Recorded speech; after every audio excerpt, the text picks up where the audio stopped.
السلام علیکم friends, welcome to کتاب نگری یوٹیوب چینل۔ کتابوں کی نگری میں خوش آمدید۔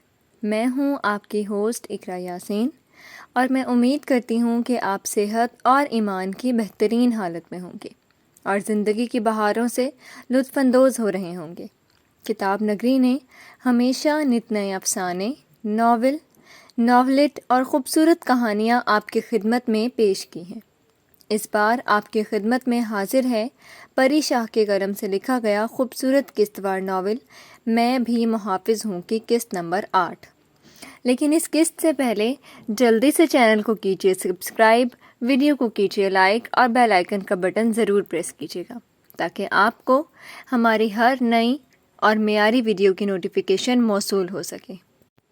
اب آتے ہیں ناول کی قسط نمبر 8 کی جانب۔ چلیں اب۔ اسفند میر کچھ سوچتا فون، لیپ ٹاپ اور گاڑی کی چابی لیتا باہر کی طرف بڑھا۔ کہاں؟ ماہم نے وہیں کھڑے حیرت سے پوچھا تو وہ رکا اور پلٹ کر اس کے قریب آیا۔ چلیں، ابھی بات کرنے کا وقت نہیں ہے۔ اسفند میر نہایت عجلت میں اس کا ہاتھ تھامے باہر کی طرف بڑھ گیا۔ ارے سر رکیں، بات تو سنیں، میرا بیگ۔ ماہم ارے ارے کرتی حیران پریشان سی اس کے پیچھے کھینچی چلی جا رہی تھی۔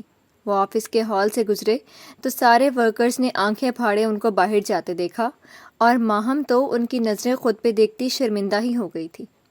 اپنے گھر کا ایڈریس بتائیں۔ گاڑی تیز سپیڈ میں سڑک پہ ڈالتے اس نے ساتھ بیٹھی ماہم کو مخاطب کیا۔ کیوں؟ ماہم جو اپنا سرخ ہوتا ہاتھ سہلا رہی تھی نظریں اٹھائے اس کو دیکھنے لگی۔ رشتہ لے کر جانا ہے۔ اسفند میر چڑ گیا۔ کیا مطلب؟ ماہم نے انتہائی فضول سوال کیا تھا۔ بیوقوف عورت، آپ کے گھر سے فائل لینی ہے۔ اس کے فضول سوالوں پہ اسفند میر جیسے کول سے بندے کا دماغ گھوم گیا تھا۔ آپ نے مجھے عورت کہا؟ ماہم نے تیکھی نظروں سے اس کو گھورا۔ نہیں، اس نے لب بھینچے غصہ ضبط کیا۔ میں نے خود سنا آپ نے مجھے عورت کہا ہے۔ ماہم غصے سے چٹخ کر بولی۔ میں نے آپ کو عورت نہیں، بیوقوف عورت کہا ہے۔ اسفند میر نے شدید ضبط کا مظاہرہ کیا۔ ہاؤ روڈ سر! ماہم خفکی سے منہ پھیر گئی۔ بعد میں روٹ جائیے گا، پہلے گھر کا ایڈریس بتا دیں۔ اسفند میر نے گہرا سانس لے کر خود کو پرسکون کرنا چاہا، ورنہ جتنا اس کو غصہ آیا تھا ممکن تھا کہ اس کا بی پی شوٹ کر جاتا۔ منہ پھلائے ماہم نے اس کو ایڈریس بتایا اور کھڑکی کی طرف منہ موڑ کر بیٹھ گئی۔ اس کے گھر سے فائل لے کر وہ دونوں 11 بجے سے پہلے ہی میٹنگ کے وینیو پہنچ چکے تھے۔ اسفند میر نے پہلے خود کو پرسکون کیا اور فائل کو کمپلیٹ کیا۔ ماہم منہ بنائے اس کے ساتھ بیٹھی تھی۔ اپنا فون دے دیں۔ میٹنگ شروع ہونے سے 5 منٹ پہلے اس نے سنجیدگی سے اسفند میر کو مخاطب کیا۔ کیوں؟ اسفند میر نے ابرو اچکاتے ہوئے اس کو دیکھا۔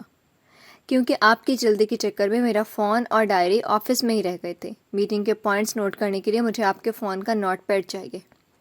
انتہائی سادگی سے مدعا بیان کیا تو اسفند میر نے لب دبائے اپنا فون ان لاک کرتے اس کی طرف بڑھایا۔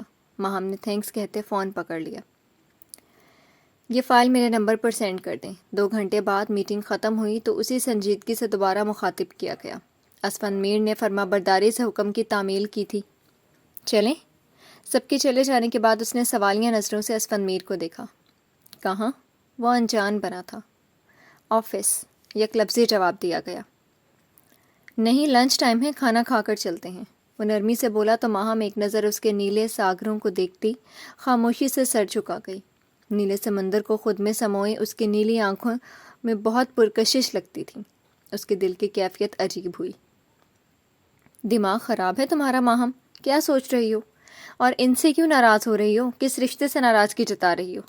اپنے دل کو کنٹرول کرو اور اپنے کام پہ توجہ دو۔ زیادہ خوش فہمیاں پالنے کی ضرورت نہیں ہے۔ اس نے دل میں خود کو سرزنش کی۔ سوری۔ اچانک اسفند میر کی نرم میٹھی سی آواز سن کر ماہم سر اٹھا کر اس کو دیکھا۔ کیوں؟ اس نے حیرانی سے پوچھا تھا۔ مجھے غصہ نہیں کرنا چاہیے تھا۔ وہ بہت ملائمت سے بول رہا تھا۔ نہیں سر، میری لاپرواہی کی وجہ سے آپ کو اتنی مشکل ہوئی، اس لیے آئی ایم سوری، ماہم نے بے تاثر لہجے میں بولی تھی۔ کچھ وقت پہلے کی کیفیت سے وہ نکل چکی تھی۔ آپ سے غلطی ہوئی تھی، جان بوجھ کر تو نہیں کیا تھا۔ مجھے اتنا غصہ نہیں کرنا چاہیے تھا۔ ریئلی سوری، میں بلا وجہ اتنا ہائپر ہو گیا۔ نرمی سے بولتا وہ ذرا سا مسکرایا تھا۔ کوئی بات نہیں سر۔ ماہم نظریں جھکا گئی۔ ویٹر کھانا لگا کر گیا تو وہ خاموشی سے کھانا کھانے لگے۔ آپ کے فادر کی طبیعت اب کیسی ہے؟ کل ہاسپٹل لے کر گئی تھی نا آپ؟ اسفند میر بہت ٹھہرے ہوئے لہجے میں پوچھ رہا تھا۔ بہتر ہے سر، پر آپ کو کیسے پتا؟ ماہم کھانا چھوڑے حیرانی سے اس کو دیکھنے لگے تو اس نے ذرا سے شانے اچکائے۔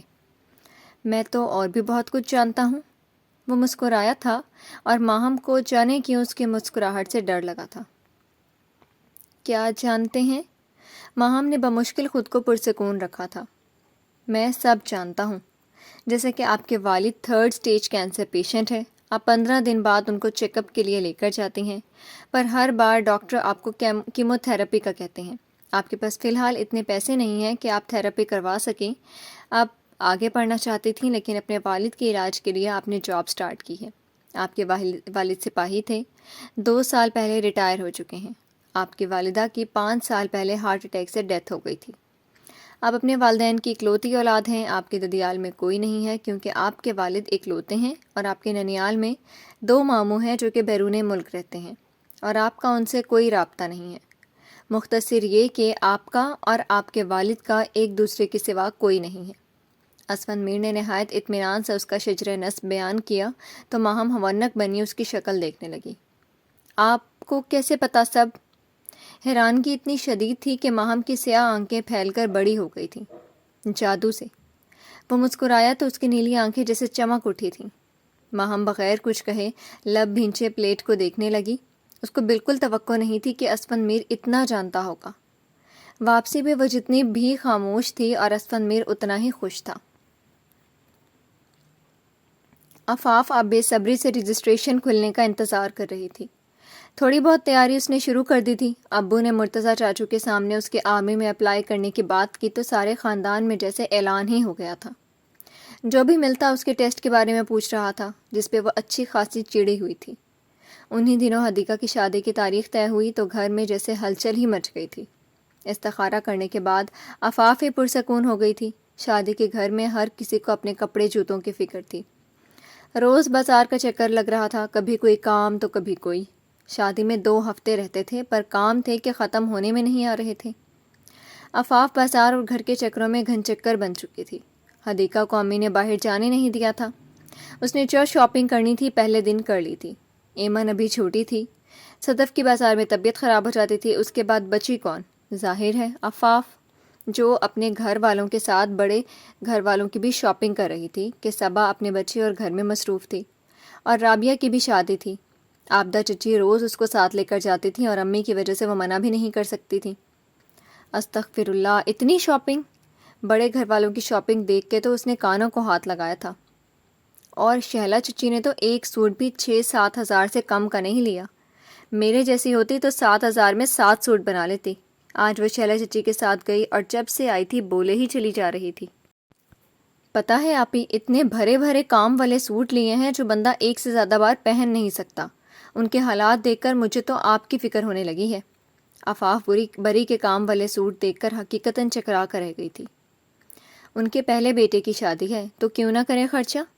بہو بیٹی پر خرچہ نہیں کریں گے تو کس پر کریں گی؟ تم کیا باتیں لے کر بیٹھ گئی ہو؟ امی نے اس کو ٹوکا۔ خرچہ کرنا ہی ہے تو کوئی اور چیز بنا دیں، یہ کیا فضول کپڑوں پہ اتنا پیسہ لگا رہی ہیں؟ آفاف نے منہ بنایا۔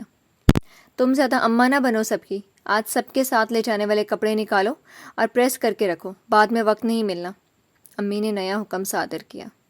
اچھا کر لوں گی۔ آفاف سر ہلاتی لیٹ گئی۔ ویسے آبدہ چچی نے بھی کچھ کم خرچہ نہیں کیا۔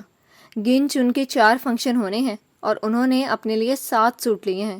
اللہ اللہ! آفاف نے ہر ایک کا پورا حساب رکھا تھا۔ ہاں جی، وہ تو گھر کی بڑی ہیں، کیوں نہ پہنے اتنے سوٹ؟ دلہے صاحب کی بڑی امی ہیں، آخر ان کو پیاری بھی لگنا ہے۔ صدف نے منہ کھولا تو امی نے اس کو آنکھیں دکھائیں۔ اگر میرے سسرال والے ایسے ہوئے تو میں ان سے پہلے ہی کہہ دوں گی کہ زیادہ پیسے ہیں تو مجھے دے دیں، پر ایسے کپڑوں پر ضائع نہ کریں، میں خود اپنے کپڑے بنا لوں گی۔ آفاف کی سوچ بڑی دور تک گئی تھی۔ تمہیں اپنی پڑ گئی ہے؟ پہلے یہ تو بتاؤ ولیمے کا ڈریس کیسا ہے؟ حدیقہ نے اس کے سر پہ ہاتھ مارا تھا۔ آپ کو بڑی جلدی ہے؟ آفاف مانی خیزی سے مسکرائی۔ بتاؤ نا، حدیقہ دھیما سا مسکراتی بولی۔ ولیمے کا ڈریس ذرا نہیں پسند آیا مجھے، شہلا چچی نے اپنی پسند سے لیا ہے۔ جب خود ہی پسند کرنا تھا تو مجھے پتہ نہیں کیوں لے کر گئی تھی۔ آنکھوں میں شرارت لیا آفاف نے لب کشائی کی تو حدیقہ کی مسکراہٹ سمٹ گئی۔ شرم کر لو تھوڑی۔ حدیقہ کے چہرے کا رنگ اترا دیکھ کر امی نے اس کو لتاڑا۔ ارے پیاری آپی، اداس نہ ہو، بہت خوبصورت ڈریس ہے، اللہ کرے اس ڈریس کی طرح آپ کا نصیب بھی بہت خوبصورت ہو۔ عفاف نے پیار سے کہتے اس کو زور سے جکڑا تو حدیقہ سر جھکائے مسکرا دی۔ چلیں اب اسی خوشی میں کچھ زبردست کھلا دیں، بڑی بھوک لگی ہے۔ عفاف نے اس کے گال پہ چٹکی کاٹی تو مسکراتی اٹھ کر کچن کی طرف گئی تو ایمن اور صدف نے بھی بھوک لگی ہے کہ صدا لگائی۔ شرم کر لو کچھ، ابھی بھی اس سے کام کروانا ہے، خود بھی ہل لیا کرو۔ امی نے تینوں کو لتاڑا۔ صدف کو کہا کرے نا، یہ تو کچھ کرتی ہی نہیں ہے۔ عفاف جھٹ بولی۔ مجھ سے نہیں ہوتا کچن کا کام، خود کر لیا کرو، صدف نے فٹ سے جواب دیا۔ بس زبان چلانی آتی ہے، اور کچھ نہیں ہوتا تم لوگوں سے، یہ نہیں ہوتا کہ اٹھ کر کچھ کر لو، وہ بچی بیچاری لگی رہتی ہے سارا دن، اور تم لوگ صرف چرپائیاں توڑتے رہنا۔ اگلے گھر جاؤ گی نا پھر یاد آئیں گی اماں کی باتیں۔ امی نے ہمیشہ والا ڈائلاگ بولا تھا۔ اچھا نا، کر لیں گے، عفاف آہستہ سے بولی اور اٹھ کر کچن میں گھس گئی۔ ایمن اور صدف نے بھی وہاں سے اٹھنے میں ہی بھلائی سمجھی۔ چاچو کے کہنے پر وہ سب لوگ شادی سے ایک ہفتہ پہلے ہی گاؤں آ گئے تھے۔ چونکہ رابعہ کی شادی بھی ساتھ ہی تھی تو کام بھی زیادہ تھا۔ حدیقہ کی وجہ سے حسن کا بڑے گھر داخلہ منع تھا۔ عفاف بھی حدیقہ کی وجہ سے چپ تھی، ورنہ رشتے کی بات ہونے کے بعد وہ یہاں آنے کو قطعی تیار نہ تھی۔ سارے کام لڑکیوں میں بانٹ دیے گئے تھے اور عفاف کو امی نے کپڑے پریس کر کے سب کے رومز میں پہنچانے کا کام دیا تھا، تو وہ صبح سے اسی کام میں لگی تھی۔ عفاف، سارے کپڑے سمیٹ کر وہ ابھی بیٹھی ہی تھی کہ صبا بھابی کی آواز پر کراہ کر رہ گئی۔ جی؟ چہرے کے تاثر سیدھے کرتے وہ صبا کی طرف مڑی۔ میرے ساتھ چلو، کچھ کام ہے، صبا نے اجلت میں کہا تھا۔ خیریت، کیا کام ہے؟ وہ حیران ہوئی کہ سب کچھ تو ہو چکا تھا۔ چلو تو بتاتی ہوں، یہاں وہاں دیکھتی وہ ذرا جلدی میں لگ رہی تھی۔ پھر بھی بتائیں تو، کام تو میں نے سارا خود کروا دیا ہے، اب کیا رہتا ہے؟ عفاف کو کچھ گڑبڑ لگی۔ توحہ تم سے کچھ بات کرنا چاہتا ہے، چلو جلدی، صبا نے اس کا ہاتھ پکڑ کر قدم اوپر کی طرف بڑھائے۔ عفاف نے صدمے سے اس کو دیکھا۔ بھابی، مجھے نہیں ملنا ان سے، آپ منع کر دیں، اپنا ہاتھ چھڑوا کر وہ سختی سے بولی۔ کیوں؟ صبا نے حیرت سے اس کی طرف دیکھا۔ میں کیوں ملوں ان سے؟ عفاف ناگواری سے بولی۔ کیوں کا کیا مطلب ہے؟ رشتہ ہوا ہے تم دونوں کا، اس نے کوئی بات کرنی ہوگی۔ صبا اس کے ایسے رویے پہ حیران ہوئی۔ رشتہ ہوا نہیں ہے، بس بات ہوئی ہے، اور اگر رشتہ ہوا بھی ہے تو بھی نامحرم ہے وہ میرے، میں کیوں تنہائی میں ان سے ملوں، اور وہ بھی بغیر کسی کو بتائے؟ عفاف ہمیشہ کی طرح دو ٹوک انداز میں بولی تھی۔ ہونے والا منگیتر ہے وہ تمہارا، اگر ملنا چاہتا ہے تو کوئی غلط بات نہیں ہے، وہ صرف بات کرنا چاہتا ہے، اور مجھے پتا تو ہے نا، اگر گھر کے بڑوں کو بتایا تو اجازت نہیں دیں گے اکیلے ملنے کی۔ چلو اب زیادہ سوال نہ کرو۔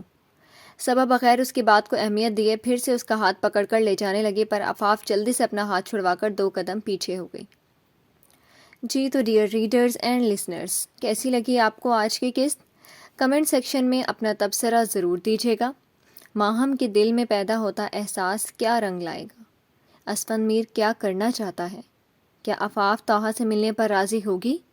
ان سب سوالوں کے جواب جاننے کے لیے اچھا سا رسپانس دیں تاکہ اگلی قسط جلدی اپلوڈ کی جا سکے۔